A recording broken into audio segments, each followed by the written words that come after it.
अस्सलाम वालेकुम दोस्तों। ओमान विजन 2040 क्या है? ओमान विजन 2040 ऐसा ट्रांसफॉर्मेशन है जो आप आने वाले दिनों में ओमान में देखेंगे, जिसमें सब कुछ आपको तरक्की की एक नई राहों पर दिखेगा।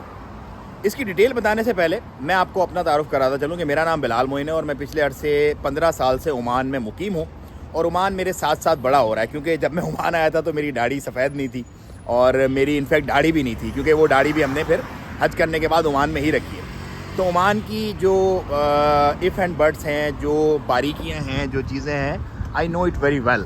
और वही जो है हम लोग फिर अपने देखने वालों को उसके बारे में बताते हैं। कोर बिज़नेस जो है हमारा वो इंपोर्ट एक्सपोर्ट है, कंस्ट्रक्शन है और उसके साथ साथ जो है वो बिज़नेस कंसल्टेंसी है। क्योंकि लोगों को बिज़नेस 100% ओन उनके बिजनेसेस पर ओमान लाना और उनको फिर वहाँ पर सेटल डाउन करने में सपोर्ट करना, उनको जो भी इन्फॉर्मेशन चाहिए वो इन्फॉर्मेशन प्रोवाइड करना, ये हमारा मेन काम है जो हम पिछले 18 महीने से कर रहे हैं, जब से सल्तनत ओमान ने 100% ओनरशिप खोली है।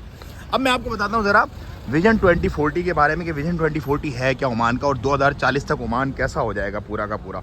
देखो भाई, मेन जो विजन 2040 का एम है ना, एम्बिशियस किस्म का जो एम है, वो है कि उसकी ट्रांसफॉर्मेशन कर देना इकॉनमी की, सोसाइटी की और इन्वायरमेंटल जो सस्टेनेबल डेवलपमेंट है ना, जो इन्वायरमेंट की, उसको पूरा सस्टेनेबिलिटी की तरफ लेके चले जाना। ये इसके मेन जो है कोर स्ट्रेटजी है विजन 2040 ओमान की। अब इसकी मैं मज़ीद आपको थोड़ी सी डिटेल बताता हूँ, इसकी मज़ीद डिटेल क्या है, कैसे ये होगा सारा का सारा मामला।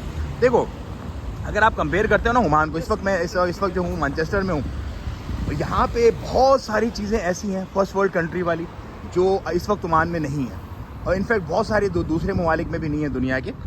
वो सारी चीज़ें 2040 तक ओमान के अंदर आ जाएंगी। उसके अंदर मेन 3 उसके पार्ट हैं जो जिन पे अभी ओमान ने जो है वो काम करना है। नंबर 1 उसका जो पार्ट है वो है economic development and diversification. Number 1 ये नंबर 1 पे है। नंबर 2 उसका जो है वो human capital and social welfare, इस पर उन्होंने अभी बड़ा काम करना है। और नंबर 3 जो है वो इन्वायरमेंटल एंड सस्टेनेबल डेवलपमेंट है, इस पे उसने काम करना है बड़ा। अब कहने को तो ये 3 चीज़ें हैं, मैंने आराम से कह दी, लेकिन इसकी बैक एंड पे पूरी एक वर्किंग होना बाकी है।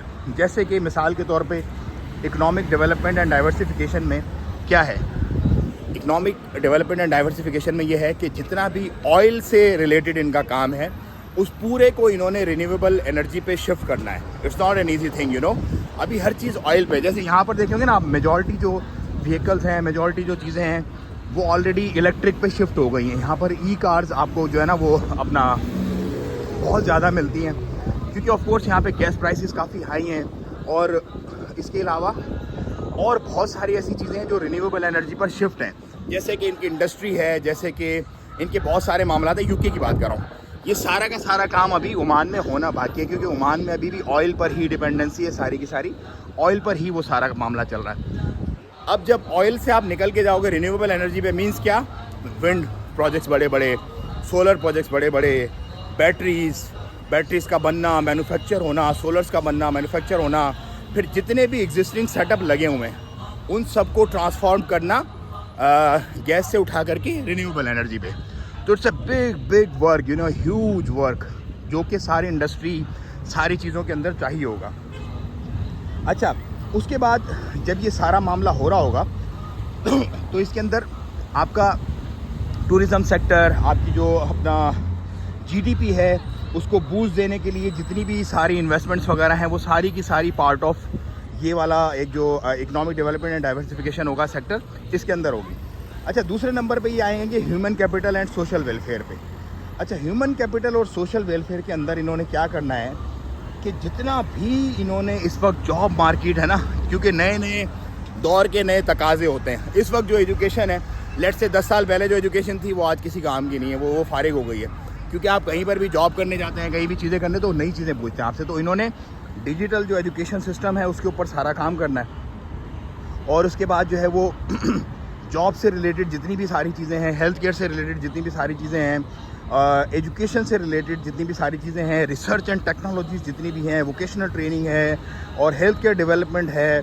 उसके बाद well being of a citizen, like मेरा ख्याल है कि यूके से अच्छा कोई मुल्क अपने सिटीजन्स को नहीं संभालना जो सिटीजन्स परेशान होते हैं। लेट्स से किसी को कोई बीमारी है, किसी को कोई मसला है, उस सिटीज़न को, जो एक्सेप्शनल सिटीजन हैं, उस सिटीजन को यूके से अच्छा कोई भी नहीं संभालता, क्योंकि यहाँ पर ह्यूमन जो वो है ना अपना वेलबींग, वो बहुत ज़्यादा है। मतलब ह्यूमंस का बड़ा ख्याल रखा जाता है यहाँ पर। ह्यूमैनिटी अबव ऑल है। अच्छा, तीसरा जो मेन जो इम्पोर्टेंट पार्ट है ओमान विजन 2040 का, वो है जी इन्वायरमेंटल एंड सस्टेनेबल डेवलपमेंट। जो इनका विजन हाईलाइट करता है ना ये इन्वायरमेंटल की, और इनको जिस तरीके से इन्होंने टारगेट किया हुआ और प्रोजेक्ट्स अभी से इन्होंने लॉन्च करना शुरू कर दिए बड़े बड़े रिन्यूएबल एनर्जी के, वो जो है वो बड़ा ही समझ लो कि काबिल ज़िक्र है।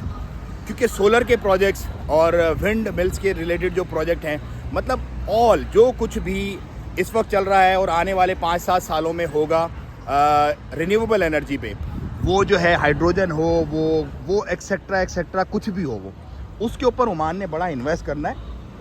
और उस सारी टेक्नोलॉजी को, उस सारे मामलात को इन्होंने अपने वेस्ट मैनेजमेंट्स के प्रोजेक्ट्स में, वाटर कन्वर्जन जो होगी उसमें, और उसके बाद जो इकोलॉजिकल इनके जो मामलात हैं, जो इनका जो बोटानिकल मामलात हैं, और इनकी जो सारे जो इन्वायरमेंटल जो कमिटमेंट्स हैं ना इनकी, उसके अंदर इन्होंने उस सारी जो चेंजेस हैं उसको इम्प्लीमेंट करना है लाजमी। ये सारा का सारा जो है ना विजन 2040 का एक मामला है जो इस वक्त सल्तनत ओमान के अंदर चल रहा है, और जिसको हम अपनी आंखों से देख रहे हैं, कि पिछले 3 साल के अंदर बहुत बड़ी मेजर चेंजेस आई हैं। उसके अंदर सबसे बड़ी मेजर चेंज ये है कि एक्सपर्ट्स जो है उनको 100% ऑनरशिप की इजाज़त दे दी गई है सल्तनत ओमान में। Like you don't need any कफ़ील, लाइक आपको किसी कफ़ील, किसी अरबाब की ज़रूरत नहीं है। तो ये बहुत बड़ी है। उसकी वजह से बहुत बड़ी तादाद में जो है ना फॉरेन इन्वेस्टमेंट्स इस वक्त बहुत आ रही है सल्तनत ओमान में, और इन्होंने ये रियलाइज़ कर लिया है कि humans will make the country. अगर आपने खोलना नहीं है, एक्सपर्ट्स को खोलना नहीं है मामला, तो यू कैन नॉट सर्वाइव। अब यहाँ पे देखो ना, इस मुल्क में हर दुनिया का बंदा घूम रहा है, फ़लस्तीन के झंडे भी हैं, आज़ादी है, हर चीज़ की गाड़ियाँ खड़ी हुई हैं, कोई रोक टोक नहीं है, कोई पकड़ धक्कड़, कोई आगे पीछे मामला नहीं है। तो some such sort of things are going to happen in Oman very soon. क्योंकि जब आप एक विज़न बनाते हैं, और उस मिशन पे जब आप लगते हैं, तो then you have to do many things. तो वो बहुत सारी चीज़ें अभी जो है वो सल्तनत ओमान में होना शुरू हो गई है। तो this is the best time to come to Oman. अगर आप ओमान आना चाहते हैं तो आप हमारे दिए हुए नंबर पे जो आपको डिस्क्रिप्शन में मिलेगा उस पर हमसे रब्ता करें। इंशाल्लाह हम आपको वरी फ्री, हैज़ल फ्री सल्तनत ओमान लेकर के आएंगे, और आपके सारे मामलात उन कई 100 लोगों की तरह बनाएंगे अल्हम्दुलिल्लाह, जिनके ऑलरेडी जो ओमान पहुँच चुके हैं और अपने बिज़नेस की जो ऑनरशिप है उससे महसूस हो रहे हैं, और अपने बिजनेसेस खोल रहे हैं, और अपने इन बढ़ते हुए जो एक चढ़ता हुआ जो डेवलपिंग कंट्री है उसकी पुरकशिश ऑफ़र से फ़ायदा उठा रहे हैं। तो नंबर पे भी रब्ता करें और पहुँचे सल्तनत ओमान इंशाल्लाह। +968 799 67883 ये हमारा नंबर है। आप हमारी टीम से रब्ता करेंगे और इंशाल्लाह वो आपको कंप्लीट डिटेल्स दे देंगे। तो आप भी पहुँचे प्यारे से मुल्क सल्तनत ओमान, और मैं भी पहुँचता हूँ मिड ऑफ नवंबर इंशाल्लाह होगी आपसे मुलाकात ओमान में। अस्सलाम वालेकुम व रहमतुल्लाहि व तआला व बरकातहू।